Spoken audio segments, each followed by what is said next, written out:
నటుడి చర్యలు gestures of an actor. 3. చర్యల విధులు ఫంక్షన్స్ ఆఫ్ గెస్చర్. చర్యలు భాషని విస్తృత పరిధిలో విధులను బట్టి 4 రకములుగా విభజించవచ్చును.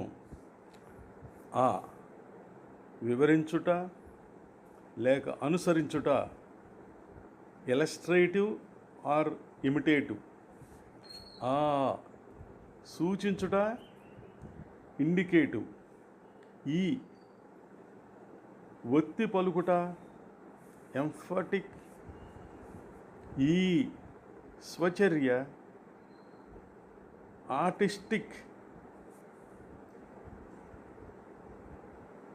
ఆ వివరించు లేక అనుసరించు, ఇలస్ట్రేటివ్ ఆర్ ఇమిటేటివ్ చర్యలు గెస్చర్స్ ప్రత్యేకమైన విషయాలు చెప్పటానికి వాడే మూకాభినయ ప్యాంటోమైమిక్ నాకు సంబంధించినది.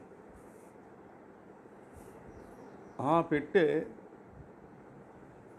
ఇంత ఎత్తు, ఇంత వెడల్పు ఉంటుంది. ఆ సూచించు, ఇండికేటివ్ చర్యలు గెస్చర్స్ గుర్తించి చూపుతాయి, పాయింట్స్. అది ఇప్పుడు అక్కడ ఉంది. ఈ ఒత్తి పలుకు, ఎంఫథెటిక్ చర్యలు గెస్చర్స్ వస్తు, ఆబ్జెక్టు సంబంధమైన సమాచారం కన్నా విషయం, ఆబ్జెక్టునకు ప్రాధాన్యం ఇస్తుంది. దీన్ని గురించి మనం ఎలా భావిస్తామో దానికి సంబంధించిన సమాచారం ఇస్తుంది. మనం చెప్పుచున్నట్లు, ఇప్పుడు ఇక్కడ వినండి అంటూ బల్లగుద్ది చెప్పినట్లు, లేదా చూపుడు వేలుతో మనం ప్రత్యర్థిని చూపిస్తూ చెప్పినట్లు ఈ స్వచర్య, ఆర్టిస్టిక్ సైగలు లేక చర్యలు గెస్చర్స్ అక్షరాల అర్థం టు ది సెల్ఫ్, మనకి మనం. ఇది సాంఘిక అవసరాల కోసం సంసర్గంగా వాడినది కాదు. మనకి మనం రహస్యంగా చెప్పుకోవటానికి పనిచేస్తుంది. ఒకవేళ నేను మీరు చెప్పేది వింటున్నప్పుడు విరుద్ధమైన భావం ఉందనుకుందాం. ఏదో ఒక కారణం చేత దాన్ని మీ నుంచి దాయవలెను. చేతులు మడత పెట్టుకొని, ఛాతీ మీద పెట్టుకొని, అరచేతులు సంకలో పెట్టుకుని, ఒక సంకలో కండరాలను చెడ్డగా గట్టిగా పట్టుకున్నాను. ఈ రహస్య పద్ధతి విధానం వల్ల నాకు కొంత ప్రతీకగా సంతృప్తిని కలిగిస్తుంది. మిమ్మల్ని ఊపిరాడకుండా పట్టుకున్నట్లు నా సంకలో కండరాలకు బదులు అది మీ మెడ అనుకుంటాను.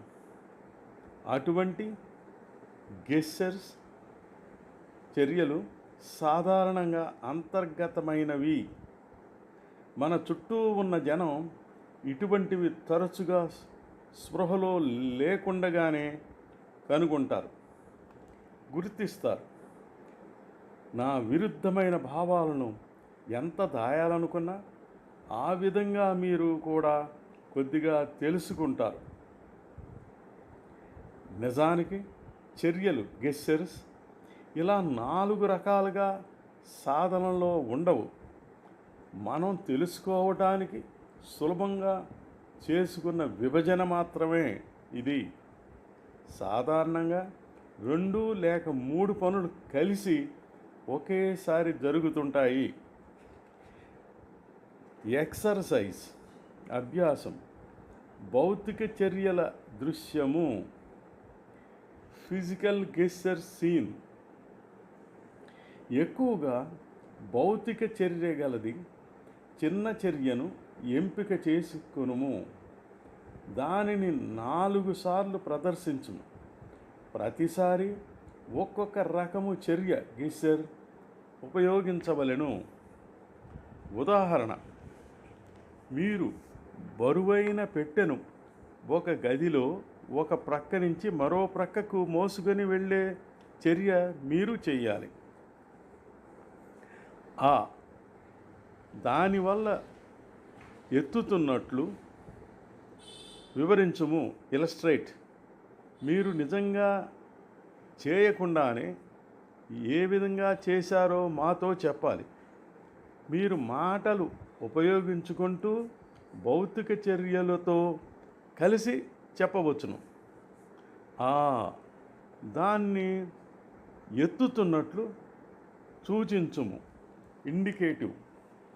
అక్కడ నుంచి నేను తీసుకుంటాను, ఇక్కడికి పట్టుకొస్తాను. ఈ ప్రతీకలతో ఒత్తి పలుకు ఎంఫథెటిక్ చర్యలు గెస్చర్స్ ఉపయోగించండి.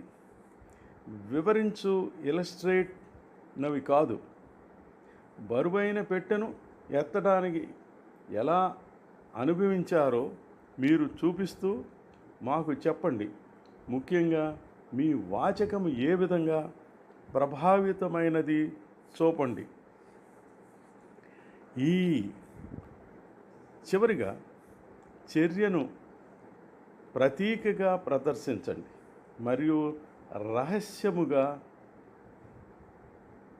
ఆర్టిస్టిక్ చర్యలు గెస్చర్స్ ఉపయోగించండి.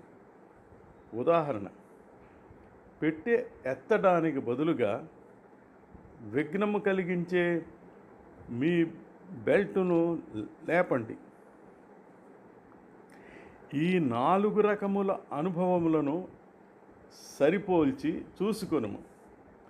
మోకాభినయం ప్యాంటోమైమ్ లేక సూచించుట ఇండికేషన్ కన్నా సూటిగా కానీ ఇండైరెక్ట్ మరియు ప్రతీక సింబాలిక్ చర్య గెస్చర్ తరచుగా చాలా ప్రభావితంగాను, ఎఫెక్టివ్గాను, అనురక్తిగాను,